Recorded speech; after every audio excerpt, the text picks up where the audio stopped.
Elle a su qu'elle était enceinte grâce à un simple thermomètre. Imagine que ton corps soit un petit messager discret qui murmure ses secrets avant même que tu t'en rendes compte. Parmi ces messages, il y en a un que beaucoup de femmes ignorent, la température corporelle. Tout commence souvent par un détail banal, les règles tardent à arriver.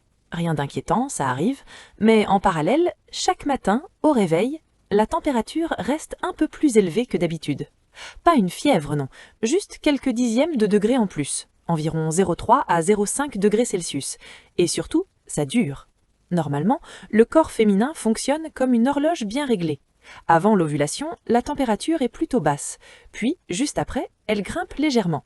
C'est l'effet d'une hormone appelée la progestérone. Pour faire simple, imagine un thermostat interne. Après l'ovulation, la progestérone tourne le bouton vers le haut et le corps se réchauffe un peu. Si aucune grossesse ne commence, ce réglage ne dure pas longtemps. Le corps jaune, une sorte de petite usine hormonale temporaire, s'épuise après une douzaine de jours. Les hormones chutent, la température redescend et les règles arrivent. Rideau, le cycle recommence. Mais parfois, l'histoire prend un autre chemin. Si l'ovule est fécondé, il entame un voyage discret, depuis la trompe de Fallope jusqu'à l'utérus. Une semaine plus tard environ, il s'installe confortablement dans la muqueuse utérine. À ce moment-là, il envoie un signal clair, ne démonte pas l'usine. Résultat, le corps jaune continue de fonctionner, les hormones restent élevées et la température ne baisse pas. C'est là que le corps parle le plus clairement. Jour après jour, au réveil, la température reste haute, elle ne redescend pas.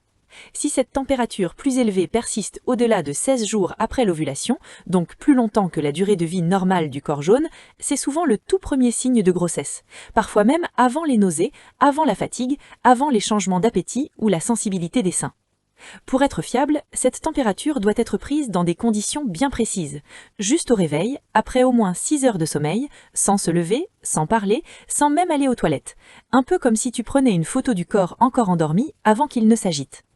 Certaines femmes remarquent aussi d'autres signes très tôt, des envies alimentaires inhabituelles, des mamelons plus foncés ou sensibles, des passages plus fréquents aux toilettes. Mais ces signaux ne sont pas systématiques, leur absence ne veut rien dire, le corps n'aime pas toujours suivre le même scénario. Ce qui est fascinant, c'est que même sans aucun symptôme visible, une température basale stable entre 36,8 et 37,1 degrés Celsius pendant plus de 16 jours peut déjà raconter toute l'histoire. Et si cette température élevée se maintient plus de 3 semaines, la grossesse peut être considérée comme confirmée, même sans test urinal. En résumé, bien avant les tests, bien avant les signes évidents, le corps chuchote déjà la nouvelle. Il suffit parfois d'un thermomètre, d'un peu de patience et d'apprendre à écouter ce qu'il essaie de dire.